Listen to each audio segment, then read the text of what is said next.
अस्सलामुअलैकुम। मेरा नाम मोहम्मद नबील है और मैं 4th ईयर एमबीबीएस का स्टूडेंट हूँ। आज का जो टॉपिक पढ़ेंगे वो है angina and its types. Angina क्या होता है और उसके टाइप्स क्या होते हैं, वो सब डिटेल के साथ डिस्कस करेंगे। देखिए, जो भी वीडियोज़ मैं बनाता हूँ, वो सारे लेक्चर आपको हर लेक्चर के मतलब अगर पैथोलॉजी है या फिर बायोकेमिस्ट्री है या फिर फिज़ियोलॉजी है, हर किसी का प्लेलिस्ट बना हुआ है। आपको जो भी टॉपिक चाहिए होगा, प्लीज़ प्लेलिस्ट चेक किया करें, आपको सारे वीडियो मिल जाएँगे। इन केस कोई वीडियो नहीं मिलता, ठीक है, फिर आप वो कमेंट बॉक्स में कमेंट करके बता सकते हैं कि ये वीडियो नहीं मिल रहा, तो इसके लिए वीडियो बना दें, तो वो वीडियो आ जाएगी। तो ऐसे बहुत सारे स्टूडेंट टेक्स्ट कर लेते हैं कि ये वीडियो नहीं मिल रही, वीडियो सारे अपलोडेड है।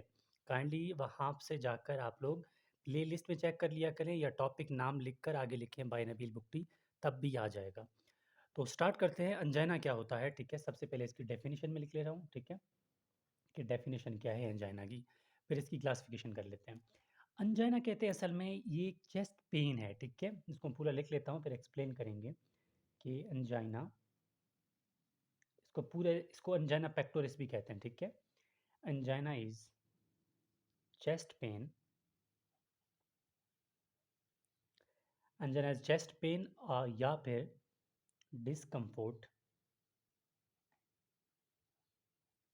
chest pain or discomfort caused by caused by reduced blood flow to the heart, ठीक है? यानी अगर हार्ट जो है, इंसान का जो दिल है, उसको भी कॉन्ट्रैक्ट करने के लिए क्या चाहिए? ब्लड चाहिए, ठीक है? हार्ट का काम तो ये है कि पंपिंग करता है ना, ब्लड को आगे भेज देता है। लेकिन उस हार्ट को इटसेल्फ खुद भी क्या चाहिए? ब्लड चाहिए ताकि वो कॉन्ट्रैक्ट सही तरह कर सके। एंजाइना तब होता है यानी कि एंजाइना क्या है? चेस्ट पेन है या डिस्कम्फोर्ट है जिसकी वजह क्या है कि हार्ट को ब्लड सही नहीं मिलता, ठीक है? Reduced blood to the heart या reduced blood supply to the heart, ठीक है? या रिड्यूस्ड ब्लड फ्लो कर लो, ज़्यादा बेहतर है। Reduced blood flow to the heart, ठीक है? और दिस पेन इज़, इसको आगे थोड़ा आप लिख सकते हैं, दिस पेन इज़, ठीक है, radiated, this pain is radiated यानी कहाँ-कहाँ तक जा सकता है? To left shoulder, left shoulder तक जा सकता है, ठीक है? या फिर लेफ्ट शोल्डर या फिर लेफ्ट आर्म या लेफ्ट जॉ, यहाँ तक क्या होता है? ये पेन जा सकता है, ठीक है? तो इसको अगर इस तरह की पेन हो तो आपने टेंशन नहीं लेनी, ये एंजाइना है, ठीक हो गया? ये तो एंजाइना की डेफिनेशन हो गई। अब टाइप्स क्या है एंजाइना की, ठीक है? टाइप्स, एंजाइना के टाइप्स हमारे पास होते हैं टोटल 3, ठीक है? सबसे पहला जो है इसको बोलते हैं stable angina, stable angina. Second को बोलते हैं वेरिएंट एंजाइना, वेरिएंट एंजाइना, इसका दूसरा नाम प्रिंसमेटल है, ठीक है? लिखूंगा अभी। थर्ड जो है, थर्ड इसको बोलते हैं अनस्टेबल, ये स्टेबल है तो ये क्या है? अनस्टेबल एंजाइना, ठीक है? अब वन बाय वन डिस्कस करेंगे। सबसे पहले stable angina,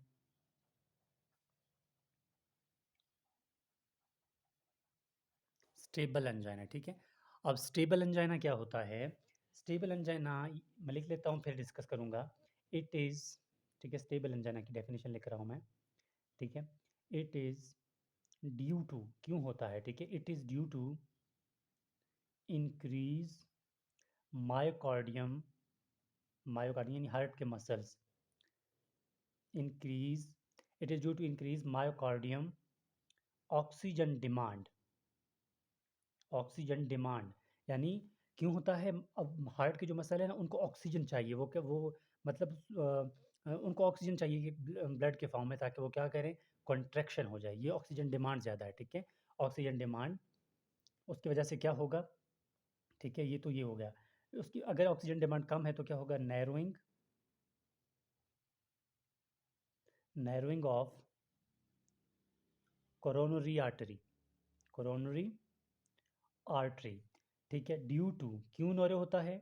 due to formation of, ठीक है, due to formation of plaque यानी fatty plaque, due to formation of fatty plaque. और ये क्या लास्ट में क्या लिखेंगे इस पे, दिस पेन इज स्टार्टेड, ये जब पेशेंट कहता है कि भाई अगर मैं रेस्ट करता हूँ तो मैं ठीक हूँ, अगर मैं थोड़ा एक्सरसाइज करता हूँ तो क्या है, तब मुझे दर्द हो जाता है। ठीक है, पेशेंट क्या करता है, पेन पेन होता है किस कंडीशन में, एक्सरसाइज की कंडीशन में, यानी चलता है फिरता है तब। ठीक है, और पेशेंट क्या है, रेस्ट में है। ठीक है, तब क्या है, वो नॉर्मल है। ठीक है, और इसकी एग्जांपल ये है, ये अगर हमारे पास कोरोनरी आर्टरी है, ठीक है, ये कोरोनरी आर्टरी है, तब क्या होता है, ये एक फैटी प्लग, ठीक है, फैटी प्लग की वजह से नैरो हो जाता है ल्यूमन। अगर ये, ठीक है, ल्यूमन था, इसको अगर फैटी प्लग इस तरह पकड़ ले तो थोड़ा सा देखिए जो ल्यूमन है वो थोड़ा सा ही है, छोटा सा ही है, उसकी वजह से क्या होगा, फैटी प्लग की वजह से क्या होगा कि ये दोबारा आप देख सकते हैं, ये फैटी प्लग है अगर, ठीक है, ये ब्लड वेसल ब्लड फ्लो था, तो देखिए नैरो है ल्यूमन, ल्यूमन क्या है, नैरो हो जाता है फैटी प्लग की वजह से, ये होता है हमारे पास क्या, इसको कहते हैं स्टेबल एंजाइना। ठीक है, अब बात करते हैं हम लोग वेरिएंट एंजाइना की। ठीक है, कि वेरिएंट एंजाइना क्या होता है, वेरिएंट एंजाइना, वेरिएंट एंजाइना का दूसरा एक नाम है जिसको बोलते हैं प्रिंस मेटल। ठीक है, variant angina also called Prince metal, बहुत इंपॉर्टेंट है। ठीक है, प्रिंस मेटल एंजाइना, इसका नाम ये बहुत इंपॉर्टेंट है, पूछा जाता है। प्रिंस मेटल एंजाइना है, ये क्या होता है, इट अकर्स एट रेस्ट। ठीक है, ठीक है, इट अकर्स, समझाता हूँ क्यों, इट अकर्स ड्यूरिंग रेस्ट, ये रेस्ट स्टेज में हो जाता है। ठीक है, due to due to vasospasm of coronary artery, यानी इस कंडीशन में क्या होता है, जो कोरोनरी आर्टरी है उसमें स्पाज्म हो जाता है, वेजोस्पाज्म। ठीक है, अगर ये देखें ना, ये कुछ इस तरह का कंडीशन हो जाता है कोरोनरी आर्टरी में। देखें, कोरोनरी आर्टरी नॉर्मल था, अगर इसमें स्पाज्म हो जाए तो देखिए जो ब्लड वेसल है लीड को नॉर्मल नहीं, नैरो हो गया यहाँ से। ठीक है, ये वेजोस्पाज्म की वजह से हो जाता है, और यानी कि कोरोनरी आर्टरी जो है वहाँ पर स्पाज्म हो जाती है, सुखड़ जाता है आर्टरी, जिसकी वजह से ब्लड फ्लो सही नहीं होता, इसको हम क्या बोलते हैं, वेरिएंट एंजाइना। और लास्ट में हमारे पास लास्ट बच जाता है जिसको बोलते हैं अनस्टेबल एंजाइना, अनस्टेबल अंजाइना। अब अनस्टेबल अंजाइना क्या होता है, अनस्टेबल अंजाइना भी सेम वही, इसमें क्या होता है, इसमें भी सेम वही फैटी प्लग बन जाता है, लेकिन उस फैटी प्लग के साथ कुछ प्लेटलेट्स भी आके एडहेरेंट हो जाते हैं, यानी एग्रीगेशन हो जाती है वहाँ पे, प्लेटलेट्स और फैटी प्लग दोनों जब एक साथ जमा होंगे ब्लड वेसल के अंदर, तब उसको अनस्टेबल कहेंगे। ठीक है, तो इट अकर्स ड्यूरिंग रेस्ट, ये भी क्या होता है, ड्यूरिंग रेस्ट में होता है, it occurs during rest, it occurs due to platelets aggregation with fatty plaque